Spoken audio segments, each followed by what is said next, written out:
La secte conciliaire, je le rappelle quand même, est ouvertement ralliée aux droits de l'homme depuis ses débuts, puisque depuis Gaudium et Spes. Gaudium et Spes, c'est le document par lequel la secte conciliaire se réconcilie avec le monde, et donc se réconcilie avec les valeurs du monde, se réconcilie avec la Révolution. Et la secte conciliaire joue un deuxième rôle pervers en l'espèce, puisque en faisant apostasier les catholiques, en neutralisant par l'apostasie les ex-catholiques qui sont devenus conciliaires, elle neutralise la fraction de la société qui faisait barrage à la Révolution. Je m'explique. Au XIXe siècle, les institutions apostasient. Mais dans le peuple, le catholicisme était encore vif.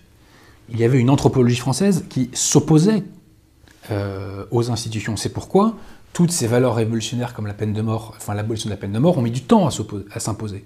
Parce qu'il y avait une résistance dans la société qui empêchait, qui était un frein, je dirais, au matraquage révolutionnaire, quoi. Bon. Au XIXe siècle, les progrès de la Révolution sont donc très lents, mais à partir des années 60, on constate une surenchère révolutionnaire absolument hallucinante.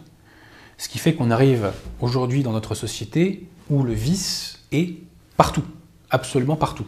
Voilà. Et de façon de plus en plus décomplexée, si je puis dire, de plus en plus affichée, et le tout, bien entendu, sans la moindre honte et sans le moindre complexe. Voilà. Donc, la secte conciliaire, je le répète, est une zélatrice de métaphysique révolutionnaire, d'une part parce qu'elle est ouvertement ralliée à la Révolution depuis Gaudium et Spes, et puis les faux papes conciliaires n'arrêtent pas de nous parler des droits de l'homme. Hein, bon. Et aussi donc parce que ils neutralisent dans la société les éléments qui auraient dû justement s'ériger contre la Révolution. Il est bon de rappeler au passage que le seul véritable barrage contre la Révolution, c'est l'Église catholique, notamment par la foi et les mœurs qu'elle professe. Voilà.